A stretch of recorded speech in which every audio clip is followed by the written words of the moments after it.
وہ وقت یاد کرنے کے لائق ہے جب عمران کی بیوی نے کہا کہ اے پروردگار، جو بچہ میرے پیٹ میں ہے میں اس کو تیری نذر کرتی ہوں، اسے دنیا کے کاموں سے آزاد رکھوں گی، تو اسے میری طرف سے قبول فرما، تو تو سننے والا ہے، جاننے والا ہے۔ پھر جب ان کے ہاں بچہ پیدا ہوا تو کہنے لگی کہ پروردگار، میرے تو لڑکی ہوئی ہے، جبکہ اللہ خوب جانتا تھا جو ان کے ہاں ولادت ہوئی تھی، اور نہ ہوتا لڑکا مانند اس لڑکی کے۔ اور کہنے لگیں میں نے اس کا نام مریم رکھا ہے، اور میں اس کو اور اس کی اولاد کو شیطان مردود سے تیری پناہ میں دیتی ہوں۔ تو اس کے پروردگار نے اس کو پسندیدگی کے ساتھ قبول فرمایا اور اسے اچھی طرح پرورش کیا، اور زکریا کو اس کا کفیل بنایا۔ زکریا جب کبھی عبادت گاہ میں اس کے پاس جاتے تو اس کے پاس کھانا پاتے۔ یہ کیفیت دیکھ کر ایک دن مریم سے پوچھنے لگے کہ مریم، یہ کھانا تمہارے پاس کہاں سے آتا ہے؟ وہ بولی کہ اللہ کے ہاں سے آتا ہے، بے شک اللہ جسے چاہتا ہے بے حساب رزق دیتا ہے۔ اس وقت زکریا نے اپنے پروردگار کو پکارا، عرض کی کہ پروردگار، مجھے اپنی طرف سے اولاد صالح عطا فرما، تو بے شک دعا سننے والا ہے۔ چنانچہ وہ ابھی عبادت گاہ میں کھڑے نماز ہی پڑھ رہے تھے کہ فرشتوں نے آواز دی کہ زکریا، اللہ تمہیں یحییٰ کی بشارت دیتا ہے،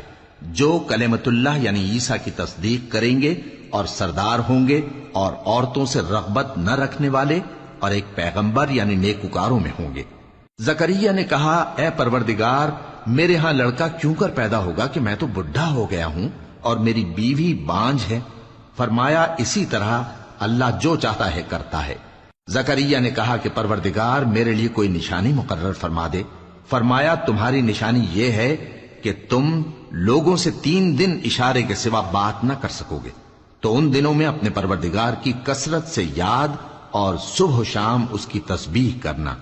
اور جب فرشتوں نے مریم سے کہا کہ مریم، اللہ نے تم کو برگزیدہ کیا ہے اور تمہیں پاک بنایا ہے اور دنیا جہان کی عورتوں میں سے تم کو منتخب کیا ہے، اے مریم، اپنے پروردگار کی فرما برداری کرنا اور سجدہ کرنا اور رکوع کرنے والوں کے ساتھ رکوع کرنا۔ اے نبی،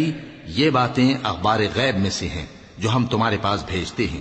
اور جب وہ لوگ اپنے قلم بطور قرعہ ڈال رہے تھے کہ مریم کا کفیل کون بنے، تو تم ان کے پاس نہیں تھے، اور نہ اس وقت ہی ان کے پاس تھے جب وہ آپس میں جھگڑ رہے تھے۔ وہ وقت بھی یاد کرنے کے لائق ہے جب فرشتوں نے مریم سے کہا کہ مریم، اللہ تم کو اپنی طرف سے ایک کلمے کی بشارت دیتا ہے جس کا نام مسیح اور مشہور عیسیٰ ابن مریم ہوگا، اور جو دنیا اور آخرت میں آبرو مند اور مقربین میں سے ہوگا، اور ماں کی گود میں اور بڑی عمر کا ہو کر دونوں حالتوں میں لوگوں سے یکساں گفتگو کرے گا اور نیکوکاروں میں ہوگا۔ مریم نے کہا کہ پروردگار، میرے ہاں بچہ کیوں کر ہوگا کہ کسی انسان نے مجھے ہاتھ تک تو لگایا نہیں۔ فرمایا کہ اللہ اسی طرح جو چاہتا ہے پیدا کرتا ہے، جب وہ کوئی کام کرنا چاہتا ہے تو ارشاد فرما دیتا ہے کہ ہو جا، تو وہ ہو جاتا ہے۔ اور وہ اسے کتاب و حکمت اور تورات اور انجیل کا علم عطا کرے گا، اور عیسیٰ بنی اسرائیل کی طرف پیغمبر ہو کر جائیں گے اور کہیں گے کہ میں تمہارے پاس تمہارے پروردگار کی طرف سے نشانی لے کر آیا ہوں، وہ یہ کہ تمہارے سامنے مٹی سے پرندے کی صورت بناتا ہوں، پھر اس میں پھونک مارتا ہوں تو وہ اللہ کے حکم سے سچ مچ پرندہ ہو جاتا ہے، اور پیدائشی اندھے اور ابرص کو تندرست کر دیتا ہوں، اور اللہ کے حکم سے مردوں کو زندہ کر دیتا ہوں، اور جو کچھ تم کھا کر آتے ہو اور جو اپنے گھروں میں جمع کر رکھتے ہو سب تم کو بتا دیتا ہوں۔